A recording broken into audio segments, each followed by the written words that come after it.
Iran and Israel haven't always been in a proxy war. While these two countries are bitter rivals today, contrary to popular belief, Israel and Iran were once on polite terms. In this episode, I want to examine some of the root causes for conflict between these two nations because I think it helps to inform what we're observing today. We have met the enemy, and he is us. Under the Pahlavi dynasty in Iran, relations between the two weren't even awful. Because in 1950, only 2 years after Israel's founding, Iran de facto recognized Israel. What does it mean when you de facto recognize someone? It means that they allowed an Israeli diplomatic mission to open up inside their capital of Tehran. Don't get this confused though. This did not equate to full diplomatic recognition. It wasn't a full embassy. Instead, Iran maintained a more neutral public stance towards Israel, and they did this because they wanted to avoid angering Arab nations and its own Muslim population. What happened next though is something that I think is even more surprising. They formed a strategic partnership together. It would be like if Batman and the Joker from the comic series The Brave and the Bold number 191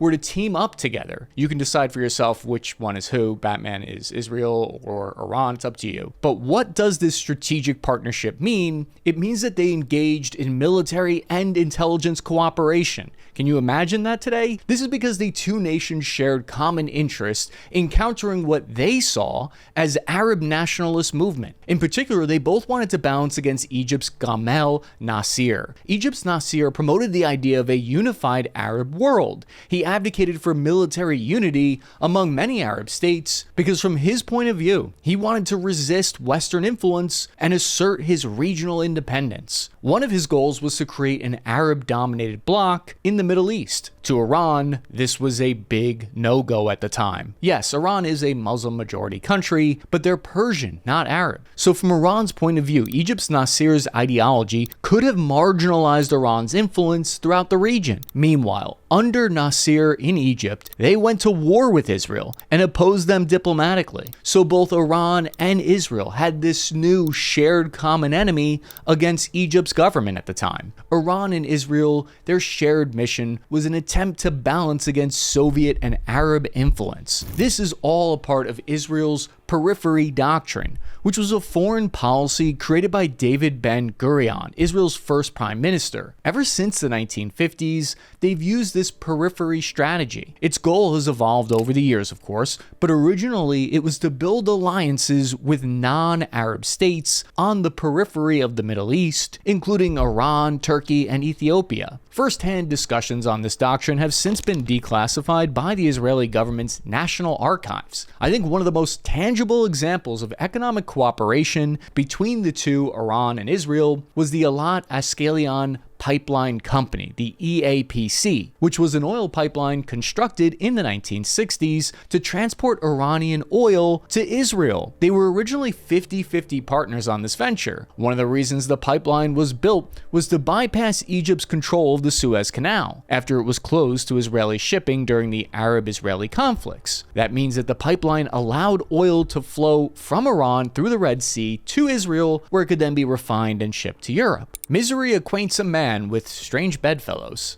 Or look at this declassified, sanitized CIA document that my handler gave to me. That I found in my research. This document reveals how closely Israeli and Iranian intelligence had worked together in the 1960s and even into the 1980s. Here's a quote from that CIA document. It says, quote, "Israel regularly sold armaments to Iran during the Shah's reign, mainly small arms, mortars, and ammunition, provided engine overhaul and maintenance support for Iran's Air Force and Army, and extended technical support to Iran's infant defense industry." Then there's a redacted section that we're not allowed to know about. Then it says, quote, "The arms sales also gave a significant boost to Israel's fledgling defense industry, and barter arrangements secured much needed oil in return for arms and technical assistance," end quote, from the CIA. So the CIA facilitated this friendship to a degree that they could because it worked to balance against the Soviets. Much of geopolitics involves hidden motivations and alliances that we often don't even even learn about until many years later. But let's make no mistake though, Iran and Israel were not very public about the depth of their relationship. This was a closeted friendship because for a number of reasons, not least of which the potential backlash from other Muslim majority nations that they found out about this. But behind the scenes, they worked together closely. Here's how the frenemy type situation worked. So Iran supplied Israel with oil, and in return, Israel provided military aid. This unlikely alliance was built on mutual security concerns. Classic. It's one of those classic you scratch my back and I'll tickle your fickle arrangement. Okay, so how did these two nations go from kind of tolerating each other's existence to absolutely hating one another? But before that, the only way we're able to make this content is thanks to our sponsors. So I want to tell you about Shield AI. Co-founded by a former Navy SEAL, Shield AI's mission is to protect service members and civilians with intelligence systems. In pursuit of this mission, they're developing what they aim to be the world's best AI pilot, with a focus on building true autonomy capabilities for aircraft, even in the most challenging environments where GPS and communications are denied. By integrating advanced software, artificial intelligence, and engineering disciplines, Shield AI is developing top-tier aviation capabilities fueled by the rigorous values and tenacity found in military and special forces operations. They've developed a platform-agnostic system called HiveMind that applies sophisticated AI and autonomy to various platforms and mission sets. Shield AI also sets out to educate stakeholders by demonstrating their system's practical applications, from autonomous F-16 maneuvers to multi-drone operations. So be sure to head over to Shield AI and check them out for yourself. This isn't to say there wasn't a level of support against Israel already brewing and existing in Iran. As early as the 1960s, there's reports of many Iranians volunteering to fight against Israel inside the PLO, Palestinian Liberation Organization. Man is not what he thinks he is what he hides. The major turning point was the 1979 Iranian Revolution, which saw the Western allied Pahlavi dynasty fall and creation of the Islamic Republic of Iran in its place. The Iranian monarchy shifted into an Islamic republic headed by a supreme leader and religiously appointed guardian council and parliament. For the purposes of this video, we're not going to go deep into the reasons why that happened, although those are very important. What we're focusing on here is the result of the revolution, which is that their new government in Iran began using openly hostile rhetoric towards Israel and the United States. Iran cut ties with Israel, kicked their embassy or diplomatic presence out of the capital. They were no longer cooperating on the oil pipeline together. As a child of divorce, I know a nasty breakup when I see one. Even then, the two were not in any kind of open state of war, and they actually continued to cooperate when it was convenient. During the Iran-Iraq War, two of Israel's rivals were busy fighting each other to the death. And so in the early 1980s, Israel sold stockpiles of weapons from its stores to Iran for a fee of about $75 million in 1 year. You know, the enemy of my enemy is somewhere I can sell millions of dollars of weapons to.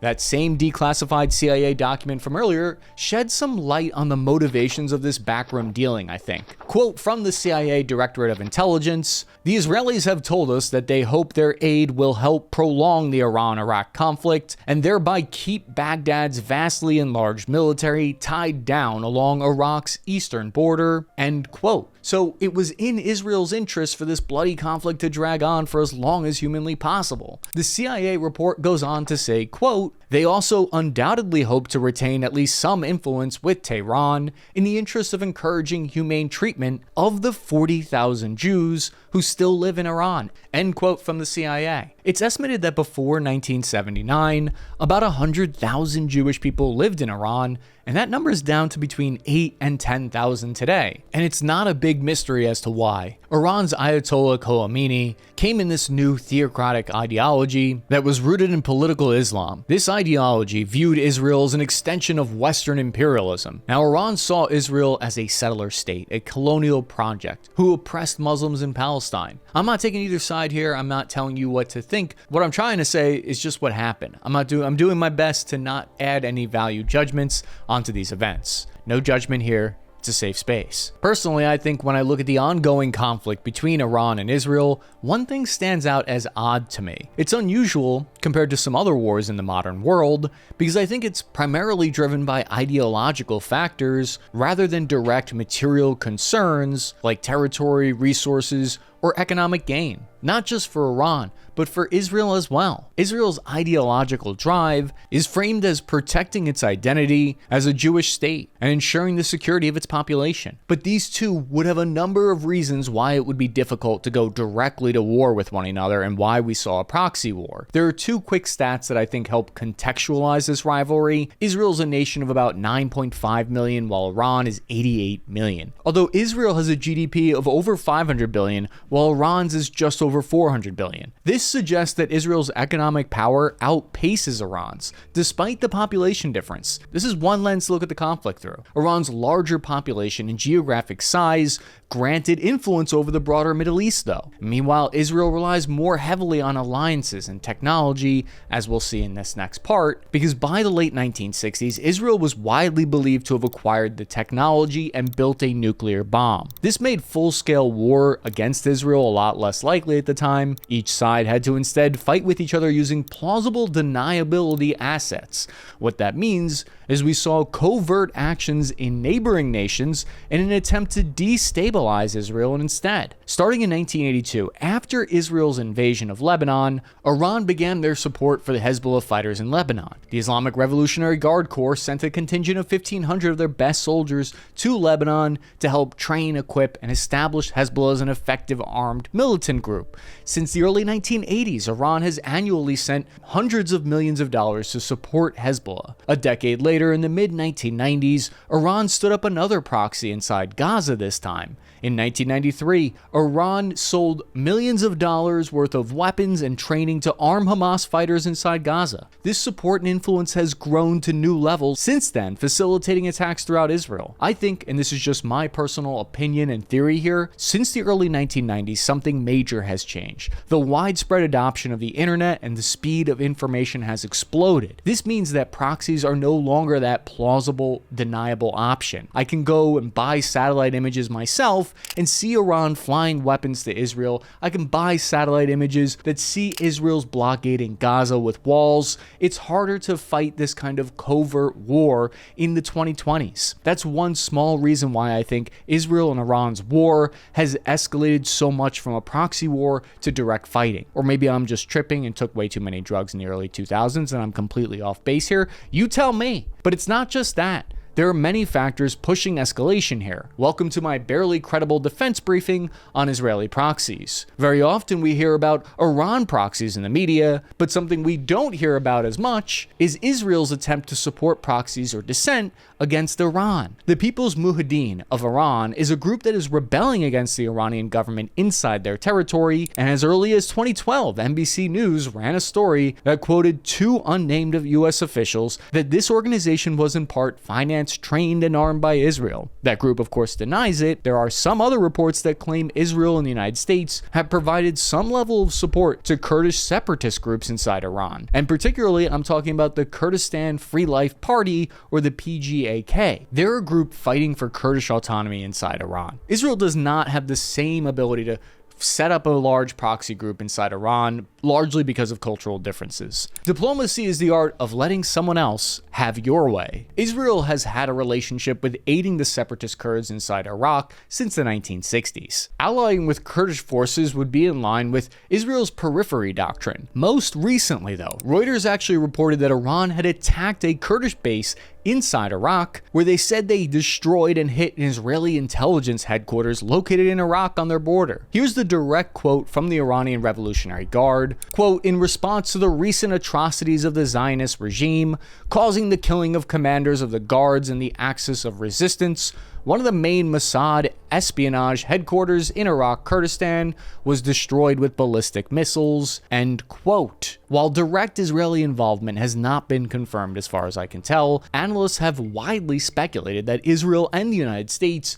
has provided training and intelligence to the Kurdish separatists as part of its broader strategy to counter Iran's influence in the region. We know, for example, that Israel has conducted other covert operations against Iran in this shadow war, including the 2010 computer virus that affected their nuclear program and several prominent assassinations of Iranian scientists. By this point, the alliances in the region looked like they'd all been flipped upside down on their heads, since the end of World War II. In June 2017, former Israeli defense minister said, quote, "We and the Arabs, the same Arabs who organized in a coalition in the Six-Day War to try to destroy the Jewish state, today find themselves in the same boat with us. The Sunni Arab countries, apart from Qatar, are largely in the same boat with us, since we all see a nuclear Iran as the #1 threat against all of us." End quote from the Israeli defense minister. But where this really starts to concern me and others is when we get into how it's spilling over into the wider Cold War in the Middle East. Tensions between Israel and Iran have become so high at points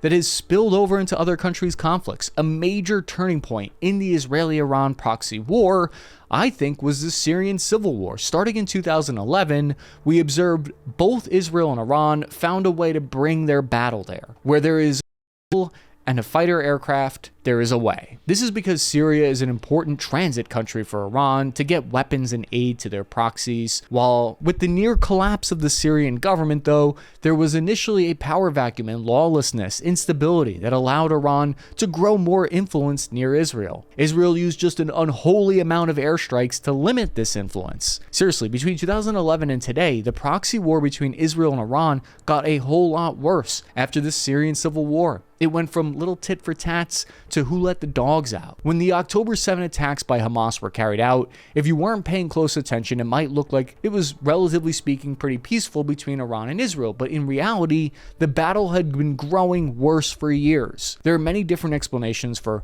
why direct fire between the two nations has broken out. One is that Israel's attempt to form a kind of alliance with Saudi Arabia was seen as a threat by Iran. Iran has clear motivations for derailing Israeli-Arab normalization because they don't want a coalition united by their shared opposition to Iran. In this view of the world, Iran knowingly supported the October 7th attacks against Israel in order to prevent that deal from being struck. The battle has evolved now to Iran openly firing ballistic missiles on Israel and Israel carrying out attacks inside Iran. Tensions between Israel and Iran have existed for decades, but those tensions have only recently escalated right up that escalator. Proxy wars between the two, development of nuclear weapons, differences in ideology, and a competition in a broader influence war that has been evolving since at least the end of World War II is now pushing us all to the brink again. There are many important factors and parts to this story that I undoubtedly was unable to fully cover, but this was my attempt to try to understand the different perspectives in this region. Thank you for watching Spare Parts Army. I'm your average infantryman, Cappy. Check out one of these related videos if you have a chance, and I'll see you again soon.